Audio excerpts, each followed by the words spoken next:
Stocks ఎంజీరావు గారు మనతో ఉన్నారు. ఎంజీరావు గారు, రీసెంట్గా ట్రంప్ అణుపరీక్షలకు పెంటగాన్ని ఆదేశించిన పరిస్థితి, సో దాన్ని సమర్థించుకుంటూ కొన్ని వ్యాఖ్యలు కూడా చేశారు. చైనా, రష్యా, నార్త్ కొరియా మాత్రమే కాదు, పాకిస్తాన్ కూడా అణుపరీక్షలు చేస్తోంది అని చెప్పేసి ఇది భారత్కి షాక్ ఇచ్చే ఒక విషయం అన్నమాట. సో ఇండియా పరిస్థితి ఏంటి? పాకిస్తాన్ కూడా చేస్తోందట అణ్వస్త్ర పరీక్షలు, అండ్ ఇండియా కూడా అణ్వస్త్రాలను పెంచుకోవాల్సిన పరిస్థితి కనిపిస్తోంది. 1992లోనే చివరి అణుపరీక్ష చేసిన యునైటెడ్ స్టేట్స్ ఆఫ్ అమెరికా మళ్ళా అణుపరీక్షలు చేయడానికి నిశ్చయించుకుంది అని డొనాల్డ్ ట్రంప్ ప్రకటించాడు. ఎందుకు ఇలా చేశారు అని ఆయన అడిగితే, ఈవెన్ నార్త్ కొరియా, రష్యా, చైనాలతో పాటు పాకిస్తాన్ కూడా తన అణ్వస్త్రాలు అభివృద్ధి చేసుకోవడానికి అణుపరీక్షలు నిర్వహిస్తుంది అనే ఒక పెద్ద సంచలనమైన రిపోర్ట్ ఆయన బయట పెట్టడం జరిగింది. దీన్ని ఎందుకు నమ్మాలి అంటే, యునైటెడ్ స్టేట్స్ ఆఫ్ అమెరికాతో ప్రస్తుత పాకిస్తాన్ ఆర్మీ జనరల్ అసీం మున్నీర్, షహబాజ్ షరీఫ్లు అద్భుతంగా అంటగాగుతున్నారు. కాబట్టి డొనాల్డ్ ట్రంప్కి పాకిస్తాన్లో ఏం జరుగుతుందో తెలుసు అనేది మనం ఇక్కడ తెలుసుకోవాల్సి ఉంది. కాబట్టి మరి పాకిస్తాన్ అణుపరీక్షలు ఎలా నిర్వహిస్తుంది, అది భారత్ మీద ఎలాంటి ప్రభావం ఉండబోతుంది, మరి భారత్ రెస్పాన్స్ ఎలా ఉండబోతుంది చెప్పే ముందు అసలు పాకిస్తాన్ నిజంగా అణుపరీక్షలు చేస్తుందా అంటే మనం ఒక విషయం గమనించాలి. మనం ఆపరేషన్ సింధూర్ జరిగే మే 7 నుంచి మే 10 మధ్యలోనే మనం ఏంటంటే కిరాణా హిల్స్ మీద బ్రహ్మోస్ మిసైల్ ద్వారా మన రఫేల్ ఫైటర్స్ నుంచి స్కాల్ఫ్, మెటియోర్ మిసైల్స్ ద్వారా మనం అటాక్ చేయడం జరిగింది. కాబట్టి బ్రహ్మోస్ మిసైల్ని అటాక్ చేయడం జరిగిందనమాట. దానికి ముఖ్యంగా ఈ బ్రహ్మోస్ మిసైల్ని అటాక్ చేసినప్పుడు ఈ కిరాణా హిల్స్లో సర్గోదా ఎయిర్ బేస్ దగ్గర ఉన్న అణ్వస్త్రాలని వాటి యొక్క డోర్ని మనం లాక్ చేసి పడేసాం. కాబట్టి అది అణ్వస్త్రాలను ప్రయోగించలేకపోయింది. అంటే దాని మీద అమెరికా కంట్రోల్ ఉందనేది కూడా మనకు అవగతమైంది. తర్వాత ఈ యొక్క అంటే ఆపరేషన్ సింధూర తదనంతరం కొన్ని వారాల పాటు పాకిస్తాన్లో ఒక మిస్టీరియస్ భూకంపాలు వచ్చినాయి. అవి ఎక్కడెక్కడ వచ్చినాయి?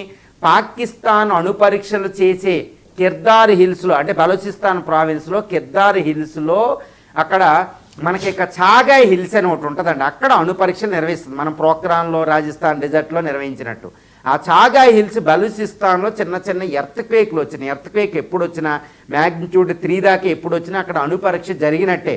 అది కనిపెట్టే యంత్రం అమెరికా దగ్గరే ఉంటుంది. United states of America geological survey ప్రకారమే తెలుస్తుంది. మిగిలిన ఏ దేశాలకి లేవు అంత పరికరాలు, దాన్ని కనిపెట్టే అంత శాటిలైట్ పరిజ్ఞానం. కాబట్టి యుఎస్కి తెలియకుండా పాక్ అణ్వస్త్రం నిర్వహించలేదు అంటే యుఎస్కి తెలిసిందనమాట.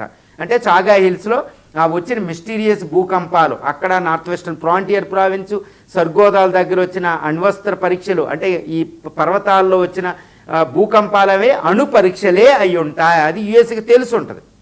ఆయన్ని కూల్ చేయడానికే వీళ్ళు రేర్ ఎర్త్ మినరల్స్ ఇవన్నీ అక్కడ ఆయనకి బయట వేసి ఉండొచ్చు, ఎర్ర వేసి ఉండొచ్చు.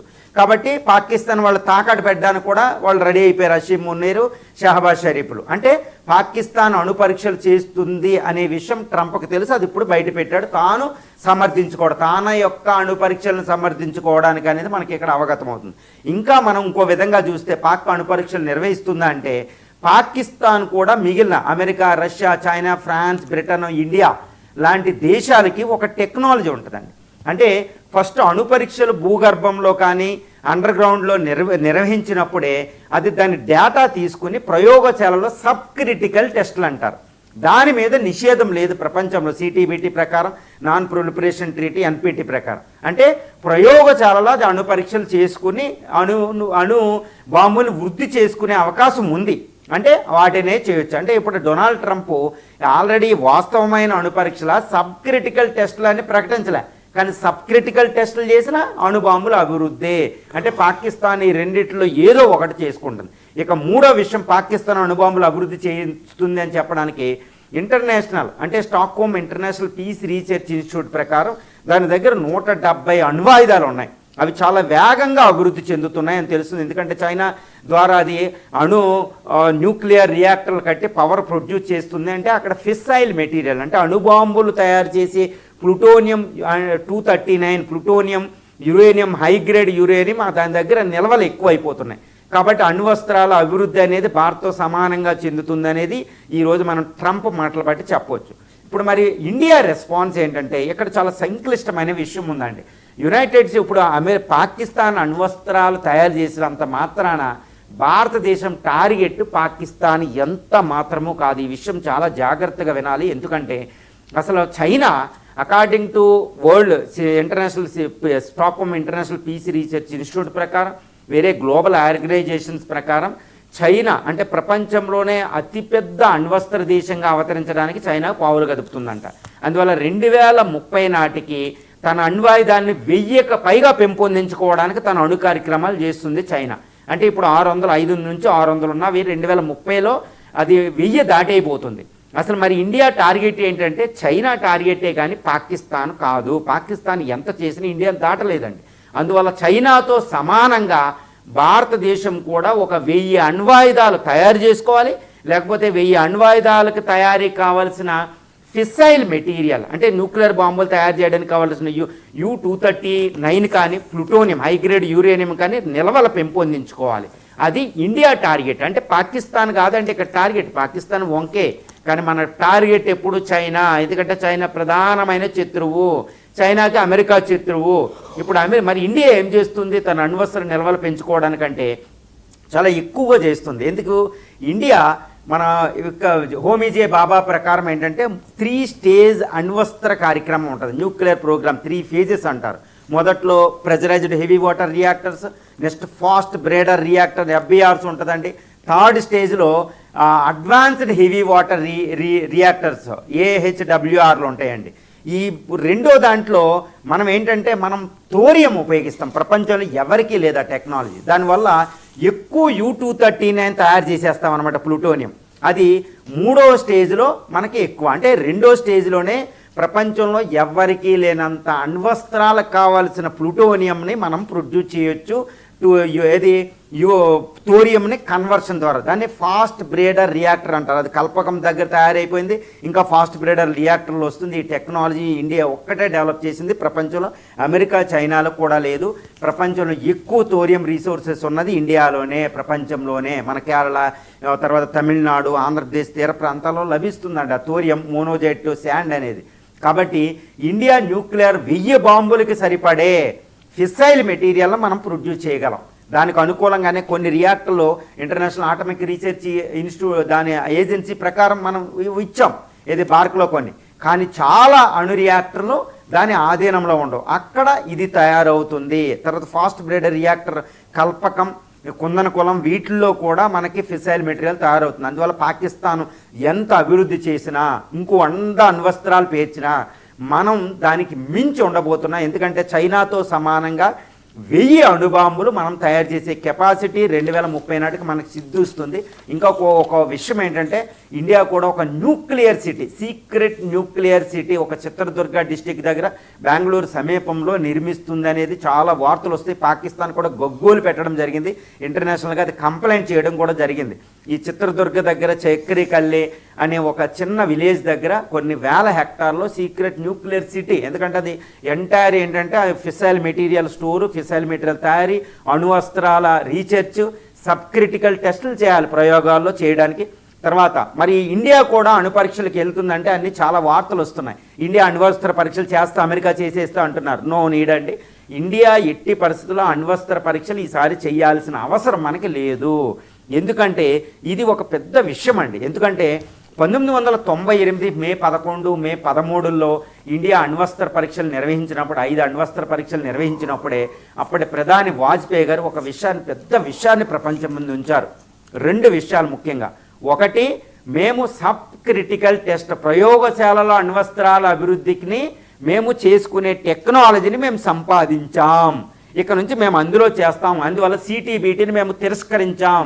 ఇది కాంప్రిహెన్సివ్ టెస్ట్ బ్రెయిన్ ట్రీటీని మేము ఇది విచక్షణ రహితంగా తిరస్కరిస్తున్నాం. దానికి ఎగ్నెస్ట్గానే మనం అణ్వస్త్ర పరీక్షలు చేసాం. ప్రపంచ గుత్తాధిపత్యం, అణ్వస్త్ర గుత్తాధిపత్యం 5 దేశాల్లో ఉండడం కుదరదు అని ఇండియా తిరుగుబాటే చేసిందండి CTBTని తిరస్కరించి. ఆ టెక్నాలజీ మనకు ఉంది. అంటే ప్రయోగశాలలో అణ్వస్త్రాలు అభివృద్ధి చేసుకోవచ్చు. మనం అణు పరీక్షలు చేయాల్సిన అవసరం మనకి ఇప్పుడు లేదు.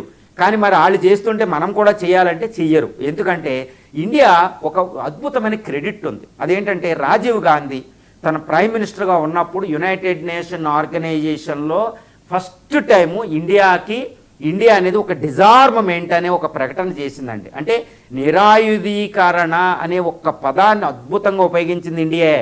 ఈరోజు 1998లో వాజ్పేయి గారు మళ్ళా దాన్ని పునరుద్ఘాటించు రాజీవ్ గాంధీ చెప్పిందే ఆయన న్యూక్లియర్ డాక్ట్రిన్ అని ఒకటి రిలీజ్ చేశారు. న్యూక్లియర్ బాంబులు పాలసీ అనమాట న్యూక్లియర్ డాక్ట్రిన్ అంటే. ఏంటంటే ఆయన అన్నారు, మాకు మినిమం డిటరెన్స్ అంటే మా మీద అణుదాడి జరిగితే మేము రక్షించుకోవడానికి అణుబాంబులు హైడ్రోజన్ బాంబులు పెట్టుకున్నాం, థర్మోన్యూక్లియర్ బాంబులు. నెంబర్ 1. నెంబర్ 2, రెండోది ఏం చేశారంటే సెకండ్ స్ట్రైక్ క్యాపబిలిటీ. కాబట్టి న్యూక్లియర్ ట్రైడ్ డెవలప్ చేస్తామన్నారు. దాన్ని ఇప్పుడు డెవలప్ చేసాం. ఏదో అరిహంత, అరిఘాట్ న్యూక్లియర్ సబ్మెరీన్స్ ఉన్నాయి, తర్వాత అగ్ని 5 సూర్య లాంటి మిసైల్స్ మనకు ఉన్నాయి, తర్వాత రఫేల్ లాంటి ఫైటర్స్ మనకు ఉన్నాయి. అందువల్ల 3 విధాలుగా మనం అణుబాంబులు అటాక్ చేయగలుగుతాం. తిరుగులేని దేశం కాబట్టి అది వచ్చేసింది. తర్వాత మూడోది పెద్దది ఏంటంటే నో ఫస్ట్ యూజ్ పాలసీ. వాళ్ళు ఎవడైనా దాడి చేస్తేనే అణ్వస్త్రాలు మా మీద ఉపయోగిస్తేనే బయోలాజికల్ వెపన్స్ కానీ మేము వేస్తామని ఆయన ప్రకటించాడు. కాబట్టి మనం ముందు ఉపయోగించాల్సిన అవసరం లేదు, ఎందుకంటే మన సైనిక దళాల అణ్వస్త్ర దాడిని తట్టుకోగలం అనమాట. వాళ్ళు చేస్తే రిటర్న్ అటాక్ మాత్రం వాళ్ళు డిస్ట్రక్షన్ ఉంటుంది అనమాట, అన్ఇమాజినబుల్ డిస్ట్రక్షన్ అంటారు, అది మనకు ఉంది.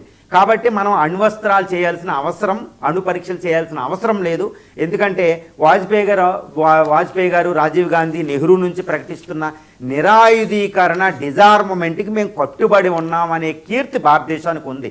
ఈరోజు చైనా, రష్యాలు అభివృద్ధి చేస్తున్నాయి, పాకిస్తాన్ అభివృద్ధి చేస్తుంది, తర్వాత అమెరికా కూడా అణు పరీక్షలకు వెళ్ళిందంటే ఇంక ఈ క్రెడిట్ ఎవరికీ ఉండదు. కాబట్టి ప్రపంచంలో నిరాయుధీకరణ సంబంధించిన ఎన్పిటి, సిటిబిటీలు, అదేవిధంగా అణ్వస్త్ర వ్యాప్తిని నిరోధించే బాధ్యత భారతదేశం మీదకి రాబోతుంది. అది సూపర్ పవర్ స్టాటస్ అండి, ఒక అద్భుతం ఆవిష్కృతం అవబోతుంది. ఈ విషయంలో మనం జాగ్రత్తగా గమనించాలి. కాబట్టి ఇండియాకి అణ్వస్త్రాలు ఉంటాయి, 1000 అణ్వస్త్రాలు తయారు చేసే కెపాసిటీ ఉంది.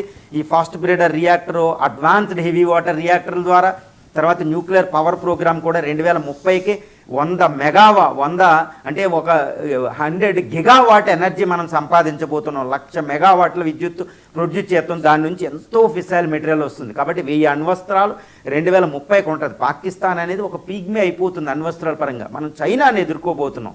కాబట్టి మనకు భయం ఏమి లేదు. ఈరోజు ట్రంప్ ప్రకటించింది మన భారతదేశానికి ఎటువంటి షాక్ కాదు. మన సీక్రెట్ ప్రోగ్రామ్ సీక్రెట్గానే జరుగుతుంది. మన టార్గెట్ అంతా చైనా. కాబట్టి అమెరికా అధ్యక్షుడు ఏంటంటే ఒక డిఫరెంట్గా, ఒక అన్టైమ్లీ మాట్లాడిన మాట. దానికి మనం భారతదేశానికి షాక్ కాదు.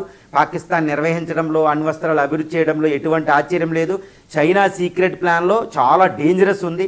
కాబట్టి దానికి అనుకూలంగా ఇండియా జాగ్రత్తగా పావులు కదుపుతుంది. కాబట్టి ఇది మనం పరిశీలించుకోవడానికి, అంటే రివ్యూ చేసుకోవడానికి ఉపయోగపడుతుంది, కానీ ఎవ్వరికి భయపడాల్సిన అవసరం ఇండియాకి లేదు ఇక్కడ. రైట్. ఇక బంగ్లాదేశ్లో షేక్ హసీనా ప్రభుత్వంలో హోంమంత్రిగా పనిచేసిన